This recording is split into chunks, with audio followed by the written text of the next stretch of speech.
Hello, everyone. Thor here. I'm here to talk about the newest entry in the Scream franchise. You can call it Scream 2022, Scream 5, whatever you prefer. I'll probably call it Scream 5 to make the most sense because, two Screams, that's a whole other conversation of why that gets confusing. I understand why they did it, but, hold on. Who could that be at this hour?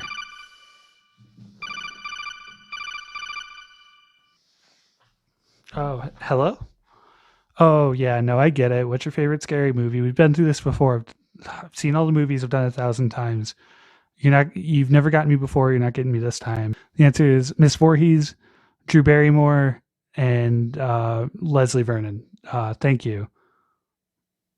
Maybe next time, better luck next time, but carry on. I'm not making it this one.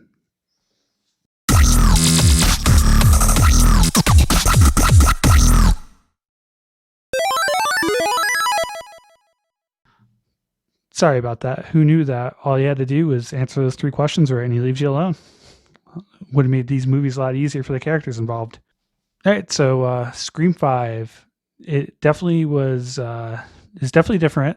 Unfortunately, Wes Craven passed away about 6-7 years. It's gone quick, but they had a lot of good nods and a lot of mentions and Easter eggs for him that I'll dip into a little bit. There'll be no spoilers for this review. I thought it was pretty good though. I was worried about the January date, and no Kevin Williamson, no Wes Craven. This could have been horrible, but it's got the guys from Knives Out, and they even reference it in the movie that they're making it, and they make fun of their own movies. So they obviously had the right mindset for it, and the humor was there. I don't know if it was as strong as it was in the original 3 or 4 movies, but I'd say I like this one probably better than the third one, because the third one is a mess of a movie. The third one originally was supposed to be what the following ended up becoming, and I really wish they did that storyline with Stu still alive and he's in the place, but I could do a whole video on that because, Scream 3 is kind of a mess, but the first two are great, and the fourth one is more of a return to form. Not everyone loved it. I thought it was a solid return. I kind of wish that turned into a new trilogy, but if this one does well, we'll see. Slashers are coming back, starting with Halloween, and I love the meta references. Wes Craven did this in A New Nightmare. He started it in the mid-90s and late 90s. He knocked it out of the park. Another movie, if you've never seen it, Behind the Mask, The Rise of Leslie Vernon. Similar idea. It's very meta, horror comedy-ish. I think these Scream movies can be considered horror comedies. They are horror movies. They're a little more serious, but definitely close to the horror comedy. There's definitely some laughs. Some people laugh, but they'll also take it seriously, and there's a good mix of that. So they do the opening scene. I won't spoil anything from that. And the opening scene was really good. It was tense. Ghostface, I can't remember his name right now. Same voice. He sounds great. I don't think the stuff he said was as witty as it usually was, but it's pretty good. There were some really good lines that stuck with me after, and I'm not going to spoil them here, but they did a lot of throwbacks, and we'll kind of hit on those. So one of the cool Easter eggs is one of the characters' name is Wes, and they threw a party for Wes, so it's kind of like throwing a party for Wes Craven, which is kind of cool. There was that reference there. The main character's name is Sam Carpenter, John Carpenter reference. I really appreciated that. I also loved how it was like very self-referencing. They referenced a lot of the earlier movies. It was kind of like almost movieception, is a movie within a movie within a movie.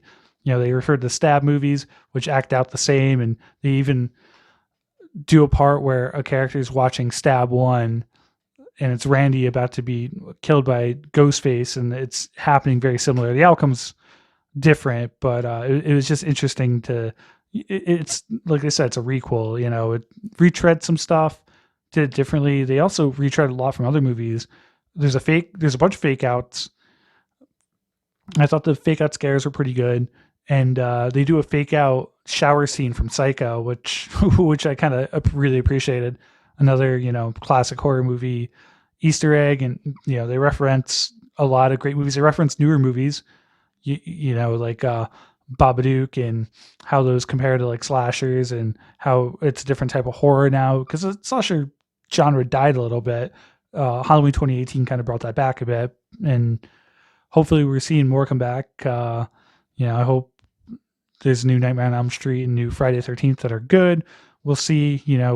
We've had 2 good Halloween films. Probably prefer the 2018 over the newer one, but I thought they were both good. This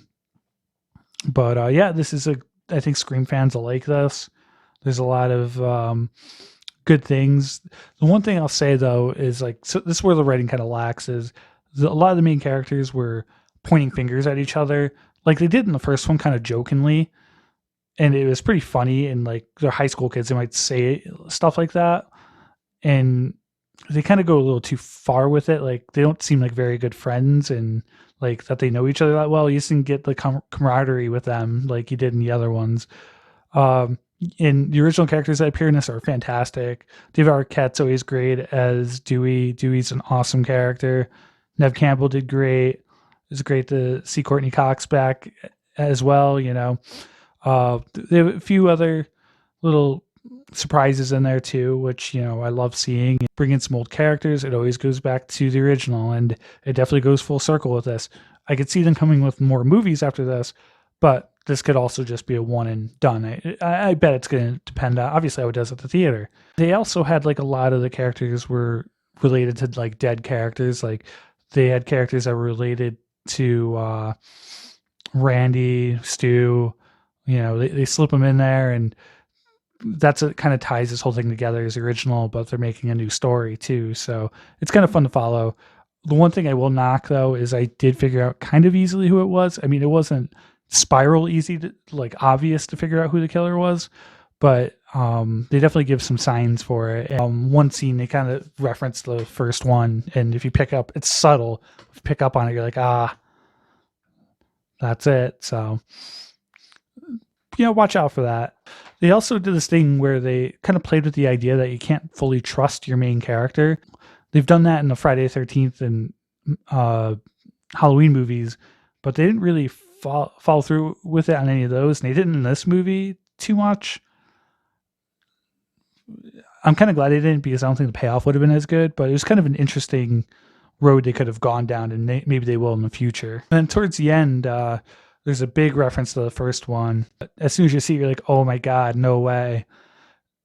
And it's pretty great, and how it all comes together after that.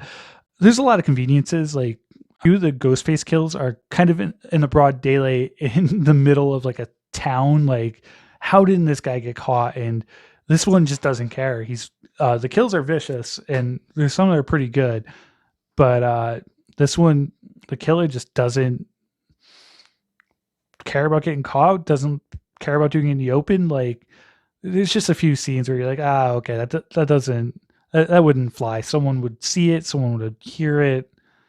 A cop would be there pretty quickly, but it's a movie, so you take it. It's just fun. It gets a little shocky.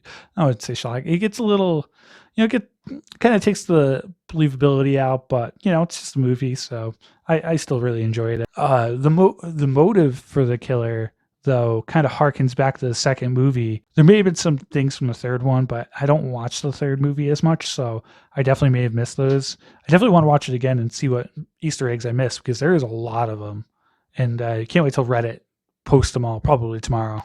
They definitely bring up the rules from the original. They even have this the scene in Stab playing, so they remind you so you don't forget. Then they modify those rules about how you should be smarter. Like, for instance, they say like, you shouldn't, everyone knows you can't say you'll be right back because you won't come back. So the character's like, oh, we should do like the buddy system thing. But then they kind of do a reversal. Like, again, the friends are accusing each other like, oh, whoa, what if you just went with the killer by yourself? And which is a good point. So the rules have to be modified, and there is a new set of rules, which I won't reveal. You'll see them in the movie. It goes along with modern days, and I like how they added modern technology too. like, people can track. They show it, and they show too much in the trailers every time, but people can track where someone's near each other, so they use that in a kind of a cool way. And security in the house, how you can control it from a phone, but show that it can be hacked. Like, I really think these movies would be different if they had like some, like, one of the survivors was like some really like good high tech person that could be like, oh no, this is who they are. I guess they kind of did that in the fourth one, but he didn't make it. So, and this one spoiler I'll say is no Kirby in this one. So I'm guessing they're saying she didn't make it, but maybe she could show up. But they definitely have all the characters you expect. So the new characters are definitely likable. There's definitely a few that are just there to get killed. Like I said, go check it out.